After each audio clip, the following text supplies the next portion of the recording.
मैं आपको बताना चाहता हूं कि कैंटोनमेंट बोर्ड का ये जो वाइस प्रेसिडेंट और फाइनेंस कमेटी का इलेक्शन चल रहा था, वाइस प्रेसिडेंट में तो हम लोगों के पास नंबर पूरे नहीं थे। तो उसके अंदर टेक्निकली अगर कोई मेंबर अपना नाम कहता है कि मैं वाइस प्रेसिडेंट के लिए उम्मीदवार हूँ, उसको जब तक कोई 2 मेंबर सेकंड नहीं करेंगे तो वो ऑथराइज नहीं था। तो उसके अंदर बीजेपी का क्योंकि बहुमत था तो यहाँ बीजेपी की प्रियंका चौधरी को वाइस प्रेसिडेंट बना दिया गया।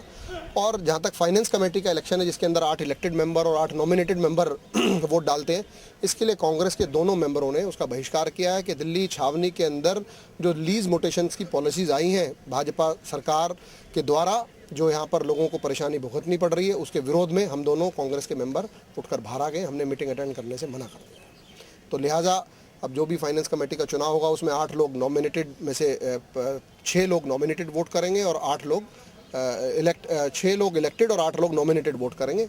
जो भी नतीजा आएगा थोड़ी देर में हमें पता आप इस नीतियों के विरोध की वजह से बहिष्कार कर रहे हैं जी, कि जो यहाँ पर सिविल एरिया के अंदर जैसे गोपीनाथ बाजार के अंदर लीज की जो पॉलिसी आई है गवर्नमेंट की तरफ से, प्री पॉलिसी कहूँगा, जिसके तहत लोगों से पैसा डिमांड किया गया है दिल्ली छावनी परिषद की ओर से, उसके विरोध में हम लोग दोनों जो हैं, क्योंकि फाइनेंस से जुड़ा हुआ मैटर है और फाइनेंस कमेटी के इलेक्शन में हम दोनों बाहर आ गए। प्रियंका जी, आज चुनाव में आपको विजय मिली है और क्या क्या मुद्दे रहेंगे जो पहले नहीं कर पाए? पहले जो हम पिछले साल क्योंकि समय होता है, 2.5 साल में हमने काफ़ी डेवलपमेंट की प्रोग्रेस किया है। और जब हमारे डिफेंस मिनिस्टर रहे मनोहर पारिकर जी, हमने काफ़ी दिल्ली कैंटोनमेंट की जितनी प्रॉब्लम्स थी वो रिप्रेजेंटेशंस ऑलरेडी सबमिट की।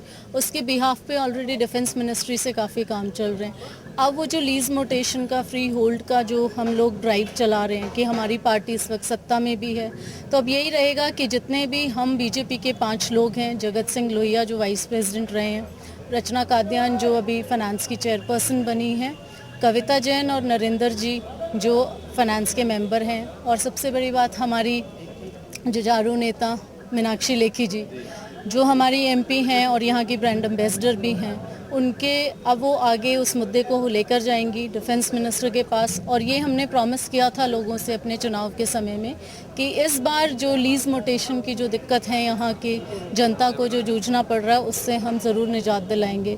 तो मेरी ये कोशिश है। प्लस उसके अलावा जो हमारी CAC की मीटिंग होती है, सिविल एरिया मीटिंग, वो हम रेगुलर रखेंगे और जो भी जनरल मुद्दे हैं पब्लिक के, उन मुद्दों को आगे लेके चलेंगे।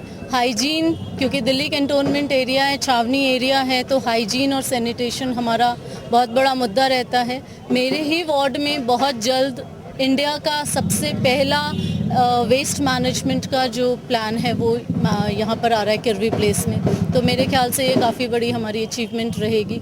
अभी हम लोगों ने पूरे कैंट में 35 साल से सैनिटेशन का जो काम रुका हुआ था वो हमारा चल रहा है। तो आने वाले 25 सालों में कम से कम जनता को इन चीज़ों की निजात मिलेगी। और जो हमारा बाकी जो चीज़ हैं वो हम सारे रेगुलर उसमें कर ही रहे हैं। तो काफ़ी डेवलपमेंट के हम काम कर चुके हैं। कैंटोनमेंट को स्मार्ट सिटी बनाना चाहते हैं और उस पर हमारे प्रयास जारी हैं। लीज मोटेशन की बात को ही लेके कांग्रेस के दोनों सदस्यों ने आपके चुनाव का बहिष्कार कर दिया, उस पर क्या कोई कमेंट करेंगी? बिल्कुल करूंगी। शायद वो जानते नहीं हैं या जानकारी नहीं रखते हैं इस बारे में कि हम लोग कितनी बार 6 बार डिफेंस मिनिस्टर से मिल चुके हैं। और अगर आप हमारी प्रोसीडिंग्स पढ़ेंगे, 62 कैंटोनमेंट के अंदर आज के टाइम में लीज मोटेशन का कार्यक्रम चल रहा है। और पूरी की पूरी भारतीय जनता पार्टी, हमारी जो मेंबर पार्लियामेंट हैं वो भी इस मुद्दे पे पूरा गंभीरता से काम कर रही हैं। और मेरा ऐसा पूरा विश्वास है कि जो हमारा आने वाला 2.5 साल का और समय बचा है उसमें हम ये मुद्दा ज़रूर करेंगे। और ये मुद्दा सिर्फ दिल्ली कैंटोनमेंट का नहीं है, शायद ऑपोजिशन जानती नहीं है कि ये मुद्दा 62 कैंटोनमेंट में एप्लीकेबल होने वाला है, ना कि दिल्ली कैंट का। तो सरकारी काम है, इसमें ऑलरेडी रिप्रेजेंटेशन सबमिट हो चुकी हैं, इन पे कार्य ऑलरेडी काम चल रहा है। दिल्ली कैंट के जो जनता है वो ऑलरेडी लीज मोटेशन से रिलेटेड डॉक्यूमेंटेशन जो है कंसर्न डिपार्टमेंट में सबमिशन होना शुरू हो चुका है। So it is a long procedure जो इतने सालों से नहीं हुआ। It will take some time, but हाँ, ये डेफिनेटली ये काम हम लोग ज़रूर कराएंगे। ऑपोजिशन का काम कहना, उन्हें कुछ नहीं मिल रहा तो कुछ तो कह के वॉकआउट करेंगे।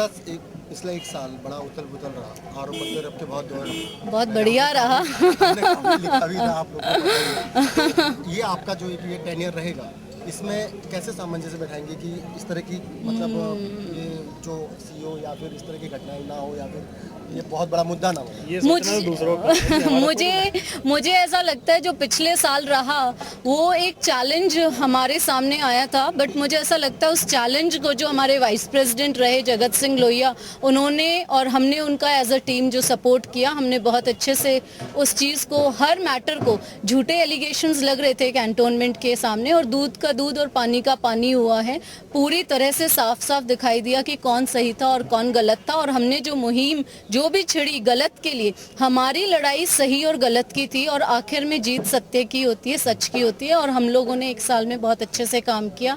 आज मेरे को पार्टी ने वाइस प्रेसिडेंट बनाया। सबसे पहले भारतीय जनता पार्टी का धन्यवाद करती हूँ, अपनी सांसद मीनाक्षी लेखी जी का धन्यवाद करती हूँ, अपने छोटे भाई जगत सिंह लोहिया जी का और बाकी बीजेपी के मेंबर्स, दिल्ली छावनी के सीईओ और बाकी नॉमिनेटेड मेंबर्स का, सभी का तहे दिल से धन्यवाद आपकी करती पार्टी हूँ। के नेता करण सिंह तंवर जो पिछले एक साल में उथल पुथल रही, उन्होंने बहुत बड़ा उनका योगदान रहा, उनके लिए क्या मैसेज देंगे?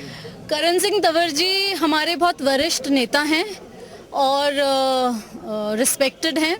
उनको बस मैं यही कहूँगी कि थोड़ा सा जो नौजवान हैं उनकी सोच के साथ ताल से ताल मिला के चलें।